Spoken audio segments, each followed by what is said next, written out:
இன்னைக்கு மேட்டுப்பாளையத்துல இருந்து சிறுமுகை போற வழியில இருக்கிற சென்னாமலை முருகன் கோவிலுக்கு தான் போறோம். நீங்க பஸ்ஸில் வர மாதிரி இருந்துச்சு அப்படின்னா டேரெக்டாக மேட்டுப்பாளையம் வந்துடுங்க. மேட்டுப்பாளையத்துலேருந்து சிறுமுகை போகிற டவுன் பஸ்ஸில் ஏறிட்டு சென்னாமலை முருகன் கோவில்னு கேட்டாவே இறக்கி விட்டுருவாங்க. இது வந்து மேட்டுப்பாளையத்துலேருந்து ஒரு 3 கிலோமீட்டர் மட்டும்தான் வரும். இப்போ நம்ம வந்தாச்சு. இங்கே தெரியுது பார்த்தீங்களா, இந்த ஆர்ச்சுக்குள்ளே தான் போகணும். இந்த ரோடை கண்டுபிடிக்கிறதுக்கு நான் பட்டப்பாடு இருக்கே எப்பா. எனக்கு கூகுள் மேப்பில் இந்த மலைக்கு பின்னாடி இருந்து ஏறுற மாதிரி வந்துட்டு காட்டுச்சு. மேப்பில் காட்டின ஃபர்ஸ்ட் ரோடு எனக்கு இதுதான். ஆக்சுவலாக இது வந்துட்டு நடந்து போகிற மாதிரி வந்துட்டு இருக்கும்னு நினைக்கிறேன். எனக்கு தெரிஞ்சு விசேஷ நாட்களில் மட்டும்தான் இந்த பாதையை பயன்படுத்துவாங்களா போல. இதுதான் வழி அப்படின்னு தெரிஞ்சுக்கிறதுக்காக இங்கே நான் ஒரு ஃபோட்டோ ஒன்று வச்சுருக்காங்க. இப்போ தான் பங்குனி உத்திரம் முடிஞ்சிச்சு. ஸோ அதுக்கு இந்த பாதையை வந்துட்டு பயன்படுத்தியிருப்பாங்க. அதனால தான் இப்போ கொஞ்சம் நல்லா இருக்குது. இருந்தாலும் போக போக ஒரு பயத்தை உண்டு பண்ணுச்சு. அதனால திரும்பி போயாச்சு. இந்த பாதையில நம்மளால் வந்துட்டு ஏரியெல்லாம் போக முடியாது, ரொம்ப ஆபத்தாக இருக்குது. அதுவும் இல்லாமல் மழை வேறு, நேற்று வந்துட்டு சரியான மழை. இப்போ அதனால் நம்ம வந்துட்டு ரோடு வழியாக தான் வந்துட்டு போக போகிறோம். இந்த பாதையில் வந்தது ஒன்றும் வேஸ்ட்டாலாம் ஒன்றும் ஆகலை. ஏன்னா இங்கிட்டு ஃபுல்லாகவே பவானி ஆறு வந்துட்டு ஓடிக்கிட்டு இருக்கு. அந்த அழகை ரசிச்சுக்கிட்டே போகிறது ஒரு சுகந்தாங்க. இந்த இடத்துல பார்த்தீங்க அப்படின்னா ஊர் மக்கள் எல்லாம் குளிச்சுக்கிட்டு இருந்தாங்க. கிட்டத்தட்ட 20 அடி பள்ளம் இருக்கும்னு நினைக்கிறேன். இப்போ நான் குளிக்க போகிறதெல்லாம் கிடையாது, நான் ஏற்கனவே குளிச்சிட்டேன். இது சண்டேவாக இருந்துச்சுன்னா இன்னும் கூட்டமாக இருக்கும் போல். இதுதான் குளிக்கிறதுக்கு போகிற ரோடுன்னு நினைக்கிறேன். இந்த ஃபுட்டேஜை கேமராவில் பார்க்குறதுக்கும் நேரில் பார்க்குறதுக்கும் எனக்கே அவ்வளோ வித்தியாசம் தெரியுது. நேரில் பார்க்கல அவ்வளோ பச்சை பசேர்னு இருந்துச்சு. இந்த முருகன் கோவிலுக்கு வந்தீங்க அப்படின்னா உங்களுக்கு டைம் இருந்துச்சுன்னா இங்கே வந்துட்டு குளிச்சுட்டு அதுக்கப்புறம் முருகன் கோவிலுக்கு போங்க. இது பக்கத்துலேயே இங்கேனே ஒரு கோவில் ஒன்று இருந்துச்சு. வாங்க உள்ளே போய் பார்ப்போம்.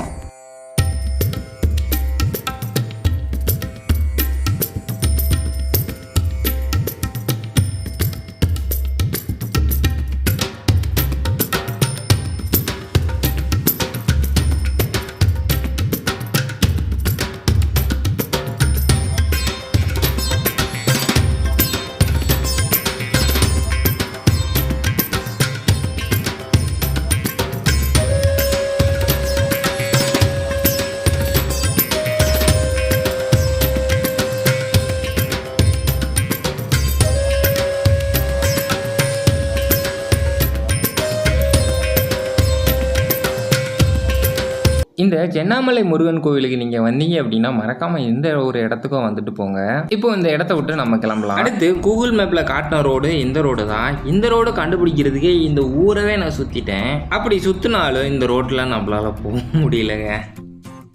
இதுக்கு மேலே நடந்து போகலாம், ஆனால் நம்மளால் வண்டியில் போக முடியாதுங்க. நடந்து போகிற அளவுக்கு நம்மக்கிட்ட டைம் இல்லை. ஏற்கனவே வந்துட்டு 4:30 ஆயிடுச்சு. அதனால் இன்னொரு பாதையில் போகிறோம். அதுக்கப்புறமா யாரையோ கேட்டுட்டு ஃபைனலாக இந்த ரோடு தான் மலைக்கு போகிற ரோடு அப்படின்ட்டு கண்டுபிடிச்சி இப்போ போய்கிட்டு இருக்காங்க. லொக்கேஷன் போடுறவங்க சென்னாமலை முருகன் டெம்பிளுக்கே வந்துட்டு போட்டுருங்க. நீங்கள் முருகன் கோவிலுக்கே லொக்கேஷன் போட்டிங்க அப்படின்னா இந்த ரோடு தான் உங்களுக்கு காட்டும். எப்படியோ பார்த்து வண்டியை உருட்டிக்கிட்டு அப்படியோ மெல்லமாக போவோம். நீங்கள் பஸ்ஸை விட்டு இறங்கி வந்தாலும் கிட்டத்தட்ட 2 கிலோமீட்டர் நடந்து வரணும் இந்த அடிவாரத்துக்கு.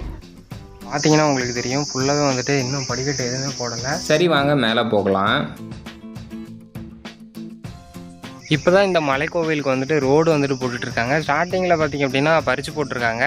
ஸோ நிறையா ஜல்லிக்கல் இருக்குது அப்படின்னு சொல்லிட்டு பாதியிலே திரும்பி போயிடாதீங்க. அதை கொஞ்சம் தாண்டி வந்துட்டீங்க அப்படின்னா ஃபுல்லாகவே வந்துட்டு இந்த மாதிரியான மண் ரோடு தான் வந்துட்டு இருக்குது. இன்றைக்கான டேட்டு பார்த்திங்க அப்படின்னா பங்குனி உத்திரத்துக்கு அடுத்த நாள் தான் வந்துட்டு நம்ம இந்த மலையில் ஏறிக்கிட்டு இருக்கோம். அப்படியே நம்ம மேலே ஏறிக்கிட்டு வரையில் 2 பாதை அப்படியே பிரிஞ்சு அதுக்கு பக்கத்துலேயே தர்கா ஒன்று இருந்துச்சு.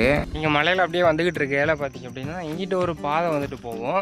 இது வந்துட்டு ஊருக்குள்ளேருந்து வர, அதாவது ஊருக்குள்ளே ஒரு பாதையை காட்டினோம் பார்த்தீங்களா, அந்த பாதை தான் இது. இந்த முருகன் கோவில் போகிற வழியில் வந்துட்டு ஒரு தர்கா ஒன்று இருக்குது.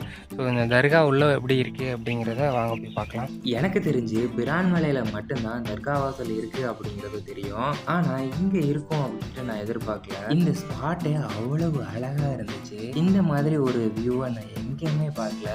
இது வரைக்கும் நான் ஒரு தர்கா வாசலுக்கு போனதே இல்லை. ஆனால் எப்படி ஒரு தர்கா கோவிலுக்கு போவேன் அப்படின்னு நான் நினச்சி கூட பார்க்கல.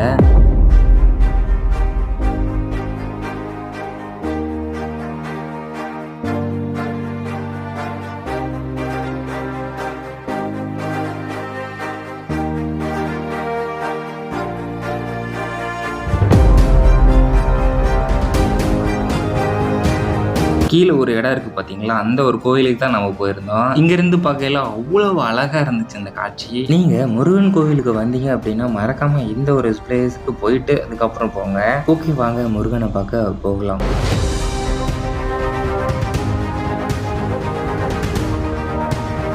நம்ம வந்துட்டு கீழே வந்துட்டு ஒரு படிக்கட்டு வர வழியை பார்த்தோம் பார்த்தீங்களா.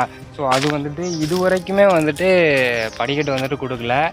ஸோ இதுக்கப்புறம் தான் வந்துட்டு படிக்கட்டு வந்துட்டு ஸ்டார்ட் ஆகிது பாருங்க. முன்னாடி இது வரைக்கும் தான் சாலை வழி பயணம் வர்றதுக்கு, அதுக்கப்புறம் தான் இப்போ ரோடு போட்டிருக்காங்க. இப்போ இந்த ரோடு டைரக்டா கோவிலுக்கே உங்களை கூட்டிட்டு போய் விட்டுரும். அவ்வளோதாங்க, நம்ம மலையோட உச்சிக்கு வந்தாச்சு. நீங்கள் இந்த மலையில இருந்து லெஃப்ட் சைடு பார்த்தீங்க அப்படின்னா சிட்டி வியூ பார்க்கலாம். அதே நீங்கள் ரைட் சைடு பார்த்தீங்க அப்படின்னா இயற்கை நமக்காக கொடுத்த அழகான வியூவாக நீங்கள் பார்க்கலாம். இங்கிருந்து அந்த வியூவை பார்க்குறதுக்கு அவ்வளவு மன நிறைவாக இருக்கும். இந்த ஒரு காரணத்துக்காக தான் மலையோட உச்சியில் கோவில்கள் அமைக்கப்படுறதுக்கான காரணமாக கூட இருக்கலாம். இந்த கோவிலில் யாருமே இல்லை, நாம மட்டும்தான் இருப்போம் போல. இங்கே குளம் மாதிரி ஒரு அமைப்பு ஒன்று இருந்துச்சு. உள்ளே போய் பார்த்தா தண்ணி எதுவுமே இல்லை. மேட்டுப்பாளையத்தின் ஈசானிய மூலையில் அமைந்துள்ள மிகச் சிறிய மலைக்குன்றின் மேல் உள்ள ஒரு சிறு ஆலயத்தின் கருவறையில் ஸ்ரீ பாலமுருகன் எனும் திருப்பெயருடன் மேற்கு நோக்கி நின்ற திருக்கோலத்தில் அருங்காட்சியளிக்கிறார். சுமார் 100 ஆண்டுகளுக்கு முன் வேலன் மீது அதீத பக்தி கொண்டிருந்த பக்தர் ஒருவரால் பிரதிஷ்டை செய்யப்பட்டது. இப்படி இந்த கோவிலுக்கு நீங்க வரணும் அப்படின்னா வாரத்துல 2 நாள் மட்டும்தான் பார்க்க முடியும். உள்ளூர் மக்களை தவிர வெளியூர் பக்தர்களால் அதிகம் அறியப்படாமலே இருக்குது இந்த சென்னாமலை முருகன் கோவில். இந்த முருகனை குன்றிலிருந்து பார்க்கறதுக்கு அவ்வளவு ரம்மியமா காட்சி தராங்க. இங்கிருந்து பார்க்கல பவானி நதி அவ்வளவு அழகா இருக்கும். அதுக்கு பின்னாடி மேற்கு தொடர்ச்சி மலையும் அதை விட ரொம்ப ரொம்ப அழகா தெரியும். வனப்பகுதியினுள் அமைந்துள்ள இந்த சிறிய மலைக்குன்று செவ்வாய்க்கிழமை மற்றும் வெள்ளிக்கிழமையில மட்டும்தான் ஓப்பன்ல இருக்கும். 10:30 மணி முதல் 12:30 மணி வரைக்கும் மட்டும்தான் ஓப்பன்ல இருக்கும். கிருத்திகை மற்றும் முருகனுக்கு உகந்த நாட்கள்ல காலையில 10 மணிலிருந்து மாலை 3 மணி வரைக்கும் தரிசனம் நம்மளால பார்க்க முடியும். தைப்பூசத்தப்ப இந்த கோவில்ல இந்த ஊர் பொதுமக்கள் எல்லாரும் ஒண்ணு சேர்ந்து வெகு விமர்சையா கொண்டாடுறாங்க.